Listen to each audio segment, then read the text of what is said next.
My joys, my hopes, my life was pushed into darkness.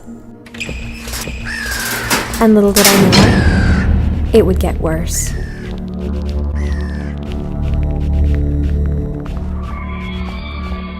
I was sent here against my will. I was told when I was 16 years old that I was going to see a therapist and I was going to get some counseling.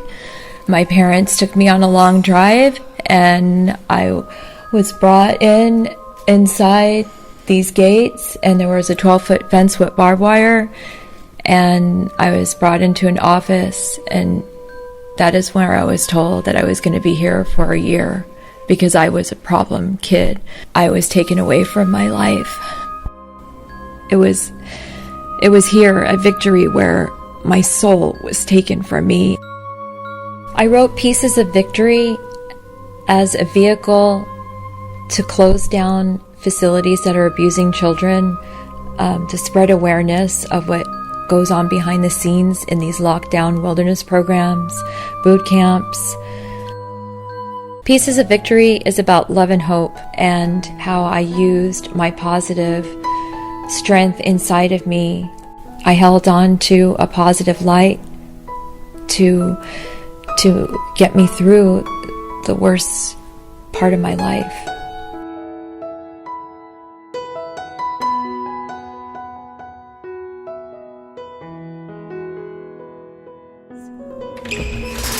And little did I know, it would get worse.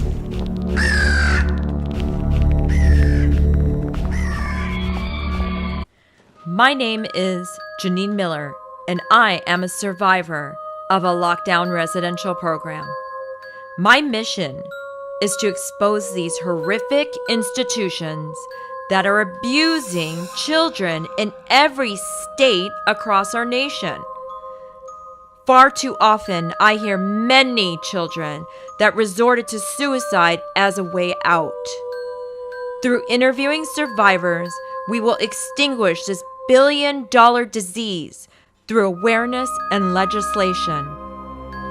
I am Jeneen Miller, and these are the stories of survivors of abusive institutions located in the United States of America.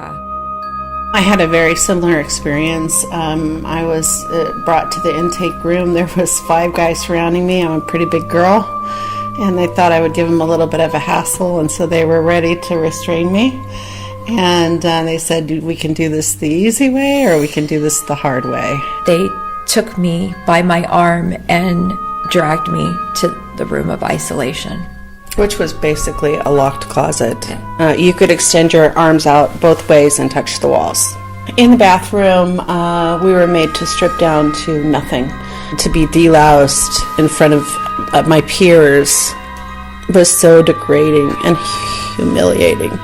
When there's an establishment like this, there is the ability for the proprietor or staff members to abuse the child sexually, emotionally, and physically.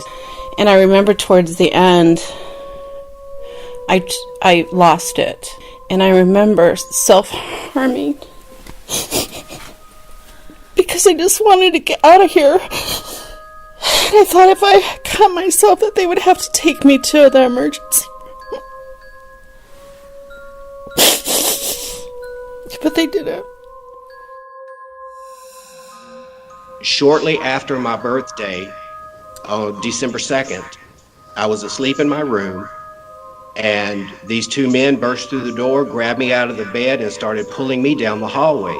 And my parents were in the hallway, and I was yelling for them. And Dad said, "James, just go with them. They're going to help you." So, and sound asleep to being drugged down the hall by 2 men that I did not know. And I asked them where I was going, and the gentleman that was driving turned around and he said, "Well, it's none of your business, faggot." And then they put a pillowcase over my head where I could not see where I was going. The space where they had the cage, they were chain link, and there were kids in all of them except for one. And they took me there. They took the padlock off of the little thing that opens the gate, and then they put me in.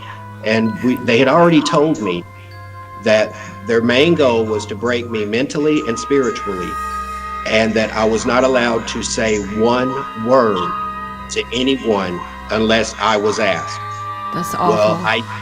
I did speak to, after they left the room, I did ask the kid in the next cell over. I was like, what is this place? And the words no sooner than they left my lips, the lights brightened, and these three men came tearing into the room. They took my padlock off, they opened the gate, and this man walked in and just started beating me, Oh my hitting me God. with this huge Bible. That's awful. I started to fight back, and he yelled at me, "No demon, you will not resist."